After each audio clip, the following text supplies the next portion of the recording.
요즘 요양보호사 이야기 나오면 다들 먼저 겁부터 나시죠. 자격증 없어진다더라. 이제 요양 일도 끝물이라더라. 월급은 그대로인데 일만 더 늘어난다더라. 이런 말들이 계속 들리니까요. 그런데 이상하지 않으세요? 나라에서 요양 예산은 늘린다는데 왜 현장에서는 불안하다는 말만 나올까요? 이게 바로 오늘 이 영상을 꼭 들어야 하는 이유입니다. 2026년을 시작으로 요양제도는 없어지는 방향이 아니라 방식이 바뀌는 방향으로 움직이고 있습니다. 그런데 이 변화가 한꺼번에 정리되지 않고 여기저기서 조각처럼 나오다 보니 어떤 사람은 이제 끝났다고 말하고 어떤 사람은 이제 기회다라고 말하는 겁니다. 같은 제도를 두고 말이 이렇게 갈리는 이유는 하나입니다. 전체 구조를 한 번에 본 사람이 거의 없기 때문입니다. 오늘 이 영상에서는 자격증이 정말 없어지는 건지, 월급 2배라는 말은 어디까지가 사실인지, 그리고 이 변화가 요양보호사만의 이야기가 아니라 집에서 부모님을 모시는 가족에게는 어떤 의미가 있는지까지 차분하게 정리해드리겠습니다. 미리 말씀드리면 오늘 영상은 여러분이 어떤 결정을 해야 할지 알려드리고자 합니다. 대신 헷갈리는 걸 정리해줍니다. 괜히 불안해서 포기하지 않게 해주고 반대로 모르고 지나쳐서 손해보지 않게 해주는 영상입니다. 끝까지 들으시면 지금 내가 서 있는 위치가 어디인지, 앞으로 어떤 선택지가 열려있는지 스스로 판단할 수 있게 됩니다. 그 판단 하나가 앞으로 몇 년을 훨씬 편하게 만들어줄 수 있습니다. 이 정보가 필요하신 분들을 위해 끝까지 함께 해주시고 도움이 되셨다면 구독과 좋아요로 응원해주시면 감사하겠습니다. 이제 왜 정부가 갑자기 요양 분야에 돈을 쓰기 시작했는지부터 보겠습니다. 이유는 간단합니다. 사람이 없기 때문입니다. 어르신은 계속 늘어나는데 현장에서 일할 한국인 요양보호사는 줄어들었습니다. 힘들고 오래 일해도 달라지는 게 없다고 느꼈기 때문입니다. 그 빈자리를 외국 인력이 채우면서 말이 잘 안 통하고 정서적인 돌봄이 어렵다는 이야기가 계속 나왔고 정부도 이 문제를 공식적으로 인정했습니다. 그래서 2026년 정책의 방향은 분명합니다. 첫째, 한국인 요양보호사를 다시 현장으로 돌아오게 하겠다. 둘째, 시설에만 맡기지 말고 집에서 받는 돌봄을 늘리겠다. 셋째, 가족이 직접 돌보는 것도 제도 안에서 인정하겠다. 이 세 가지입니다. 그 다음이 요양보호사 급여 이야기입니다. 많은 분들이 최저임금만 떠올리시는데 2026년 변화의 핵심은 기본급이 아니라 수당 구조입니다. 예전에는 3년을 일해야 근속수당이 나왔지만 이제는 1년만 채워도 지급됩니다. 오래 일한 사람에게는 분명히 더 주겠다는 뜻입니다. 또 경력이 5년 이상이면 선임 역할을 맡을 수 있고 그에 따른 추가 수당도 생깁니다. 같은 시설, 같은 일을 해도 누군가는 받고 누군가는 못 받는 구조가 되는 겁니다. 그래서 요즘 월급이 오른다는 말이 나오는 겁니다. 정확히 말하면 월급이 오른 게 아니라 챙길 수 있는 사람이 정해진 것입니다. 여기서 자격증 폐지라는 말이 나옵니다. 이건 오해입니다. 자격증은 그대로 유지됩니다. 다만 역할이 나뉩니다. 첫 번째는 기존 요양원과 주야간보호센터, 두 번째는 요양병원, 세 번째는 가족요양입니다. 예전에는 자격증 하나로 비슷한 일을 했다면 이제는 어디에서 쓰느냐에 따라 완전히 다른 대우를 받게 됩니다. 그래서 어떤 사람은 쓸모 없어졌다고 말하고 어떤 사람은 이제야 가치가 생겼다고 말하는 겁니다. 요양병원 이야기도 짚어보겠습니다. 여기서 월급이 2배까지 오를 수 있다는 말이 나옵니다. 이건 간병비 구조가 바뀌기 때문입니다. 예전에는 보호자가 비용을 부담했지만 앞으로는 나라가 일부를 맡는 방향으로 가고 있습니다. 그러다 보니 병원은 요양보호사를 정식 인력으로 채용해야 하고 근무 시간도 나뉘고 교대가 생깁니다. 물론 모두가 높은 월급을 받는 건 아닙니다. 교대 근무가 가능하고 경력이 맞는 분들에게 현실적인 선택지가 생긴 것입니다. 중요한 건 선택의 폭이 넓어졌다는 점입니다. 이제 집에서 부모님을 모시는 분들 이야기를 하겠습니다. 사실 2026년 변화에서 가장 큰 체감은 이 부분입니다. 재가급여 한도가 올라갑니다. 쉽게 말해 집에서 쓸 수 있는 돌봄 시간이 늘어납니다. 예전에는 며칠 쓰면 끝났지만 이제는 시간을 나눠서 쓸 수 있습니다. 방문 요양도 늘릴 수 있고 주야간 보호와 함께 쓰는 것도 한결 여유로워집니다. 다만 중요한 점이 있습니다. 이건 자동이 아닙니다. 보호자가 센터에 요청해야 반영됩니다. 가만히 있으면 예전 그대로입니다. 그래서 아는 사람과 모르는 사람의 차이가 그대로 드러납니다. 여기에 병원 동행 서비스와 단기 보호가 이어집니다. 이건 어르신보다 보호자를 위한 제도입니다. 병원 갈 때 하루를 비우지 않아도 되고 1년에 며칠이라도 숨을 돌릴 수 있습니다.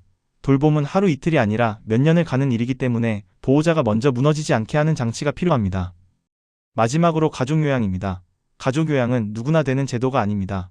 같은 주소에 살아야 하고 직계가족이어야 하고 다른 직장과 병행하는데도 제한이 있습니다. 대신 조건이 맞으면 구조는 단순합니다. 하루 60분이나 90분 정해진 시간만 돌보면 매달 일정 금액이 들어옵니다. 이건 보너스가 아니라 제도 안에서 인정받는 돌봄의 값입니다. 그래서 자격증은 없어지는 게 아니라 오히려 여기서 더 중요해집니다. 이제 오늘 내용을 한 문장으로 정리하겠습니다. 2026년 요양제도는 돈을 더 준다는 이야기가 아닙니다. 돈이 흘러가는 길이 바뀌는 이야기입니다. 모르고 있으면 그대로고 알고 선택하면 훨씬 편해집니다. 자격증은 폐지가 아니라 가치의 분기점입니다. 요양원, 요양병원, 가족요양, 이 중 어디에 설지 정하는 시점이 바로 지금입니다. 여기서 많은 분들이 헷갈려 하시는 부분이 하나 있습니다. 그럼 나는 뭘 해야 하느냐는 질문입니다. 그래서 지금부터는 설명이 아니라 정리를 해드릴게요. 요양제도는 2026년을 기준으로 세 갈래로 나뉩니다. 하나는 기존 시설에서 계속 일하는 길, 하나는 요양병원으로 옮기는 길, 하나는 가족을 직접 돌보는 길입니다. 이 세 길은 성격이 완전히 다릅니다. 기존 시설은 안정적이지만 큰 변화는 수당에서 나옵니다. 근속이 쌓일수록, 역할이 생길수록 차이가 벌어집니다.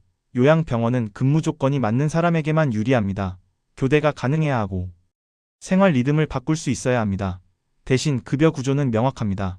가족요양은 직업이 아니라 제도 활용입니다. 시간을 정해 돌보고 그에 대한 값을 받는 방식입니다. 이건 소득을 늘리는 선택이 아니라 부담을 줄이는 선택에 가깝습니다. 이제 준비 순서를 말씀드리겠습니다. 첫째, 지금 요양 일을 하고 있다면 경력부터 확인해야 합니다. 몇 년 일했는지, 단절 없이 이어졌는지, 이게 수당의 기준이 됩니다. 둘째, 시설에서 어떤 역할을 맡고 있는지 봐야 합니다. 단순 근무인지, 책임을 나누는 위치인지에 따라 선택지가 달라집니다. 셋째, 교대 근무가 가능한지 스스로에게 물어봐야 합니다. 이게 가능하면 요양병원이 열리고 어렵다면 기존 시설이나 가족요양 쪽이 현실적입니다. 넷째, 집에서 부모님을 모시고 있다면 장기요양 등급과 현재 쓰는 서비스부터 점검해야 합니다. 늘어난 한도를 쓰고 있는지, 그냥 예전 그대로인지, 이 차이가 큽니다.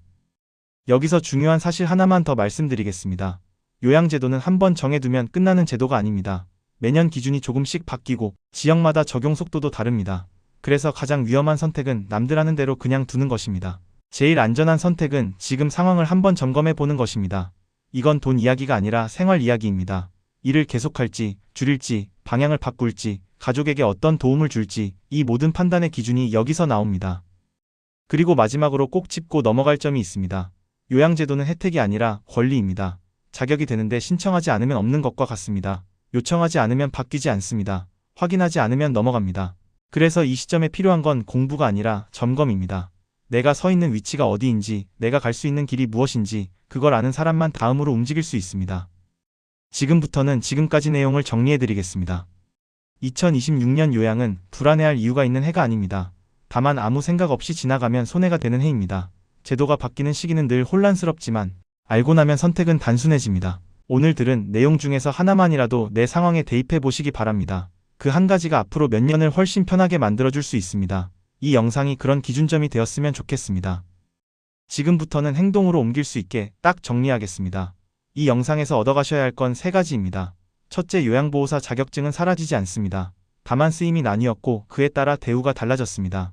둘째, 월급이 2배라는 말은 과장이 섞인 표현이지만 구조 변화로 선택지가 늘어난 건 사실입니다. 조건이 맞는 사람에게만 해당되는 이야기입니다. 셋째, 집에서 받는 돌봄과 가족요양은 더 이상 예외가 아니라 제도의 한 축이 되었습니다. 이 세 가지를 머릿속에 남기시면 됩니다. 이제 상황별로 한 문장씩 말씀드리겠습니다. 지금 요양 일을 하고 있다면 경력과 역할을 기준으로 수당을 점검해야 합니다. 교대 근무가 가능하고 변화를 감당할 수 있다면 요양병원이라는 선택지가 열려 있습니다. 집에서 부모님을 모시고 있다면 재가급여 한도를 쓰고 있는지 바로 확인해야 합니다. 가족요양을 생각한다면 조건이 맞는지부터 냉정하게 따져야 합니다. 어느 경우든 공통점은 하나입니다. 자동으로 달라지는 건 없습니다. 마지막으로 이 영상의 핵심 문장 하나만 남기겠습니다. 2026년 요양은 불안의 해가 아니라 선택의 해입니다. 정보가 없으면 그대로고 정보가 있으면 방향을 고를 수 있습니다. 오늘 들은 내용이 당장 결정을 요구하지는 않습니다. 다만 판단의 기준은 만들어줍니다. 그 기준을 가지고 다음을 준비하시면 됩니다. 여기까지가 오늘 이야기의 전부입니다.